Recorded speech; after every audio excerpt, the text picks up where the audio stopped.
Africa Stands at a Threshold of Immense Potential, by David Luke. The continent is young, dynamic, and home to a rapidly growing population. Projections show that within the next few decades, the number of people in Africa will surpass that of India and China combined, creating a vast and powerful consumer market. This demographic dividend presents an unparalleled opportunity for economic transformation and shared prosperity. Yet, despite this incredible promise, Africa's participation in global and even regional trade remains disappointingly low. This fundamental disconnect between potential and reality acts as a powerful brake on job creation, industrial development, and sustainable economic growth for millions of people across the continent. The core of the problem is that Africa punches far below its weight in the global economic arena. While it holds a significant portion of the world's natural resources and a growing share of its people, its contribution to global trade is minimal. This lack of integration means that African businesses and workers are not fully benefiting from the opportunities that international markets can offer.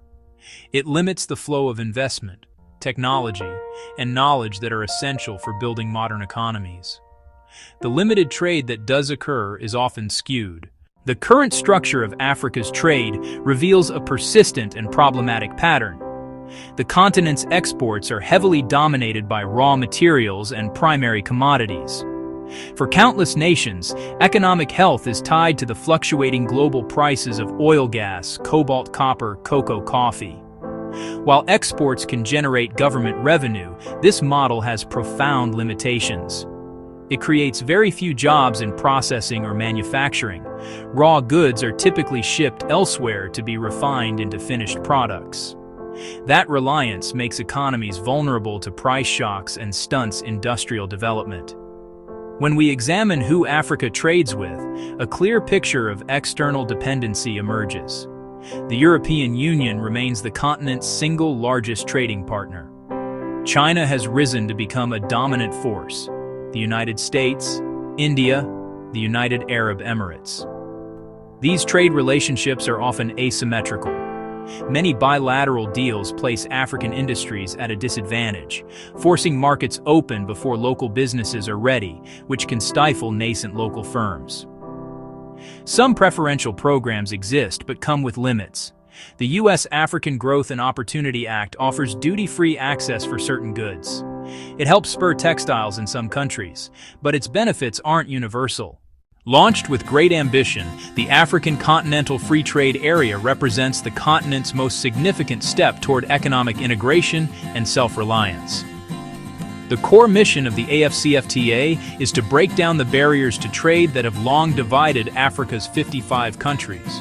By creating a single market for goods and services, it aims to make it easier and cheaper for an entrepreneur in Ghana to sell products to a customer in Kenya, a factory in Egypt to source parts from Nigeria.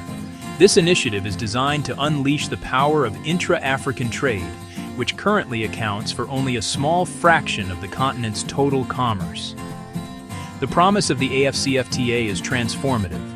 By creating a market of over 1.3 billion people, with a combined GDP of more than $3 trillion, it offers the scale necessary to attract investment and build world-class industries.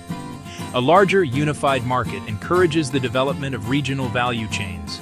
For example, cotton grown in Mali, spun into yarn in Nigeria, woven into fabric in Ethiopia, sewn into garments in Lesotho, for sale across the continent. This process creates jobs at each stage and helps economies move away from simply exporting raw commodities. The pandemic experience highlighted the immense value of such regional cooperation. As global supply chains seized up, many African countries turned to their neighbors to source essential goods like food and medical supplies. The continent's regional economic communities, such as ECOWAS in West Africa, the EAC in East Africa, played a crucial role in coordinating responses and facilitating the cross-border movement of goods. It could really change the continent's future. To complement the AFCFTA and accelerate Africa's industrialization, the continent needs a new, fundamentally different kind of trade deal with its global partners. The ideal arrangement for Africa in 2026 would not be based on immediate reciprocity, which can harm fragile industries. Instead, it should be designed to give African economies the breathing room they need to grow. The cornerstone of this deal would be temporary, non-reciprocal market access.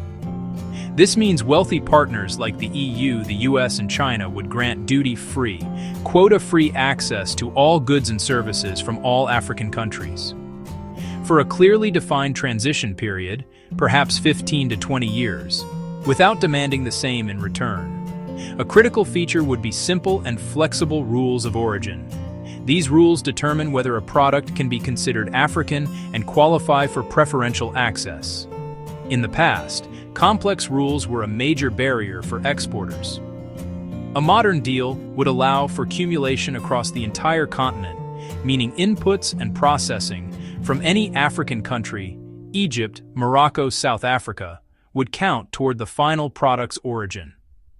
This would incentivize cross-continental supply chains. The AFCFTA aims to foster allowing a car assembled in one country to use components from 10 others and still qualify for duty-free export. Sequencing is absolutely paramount. AFCFTA must be given time to be fully implemented and take root.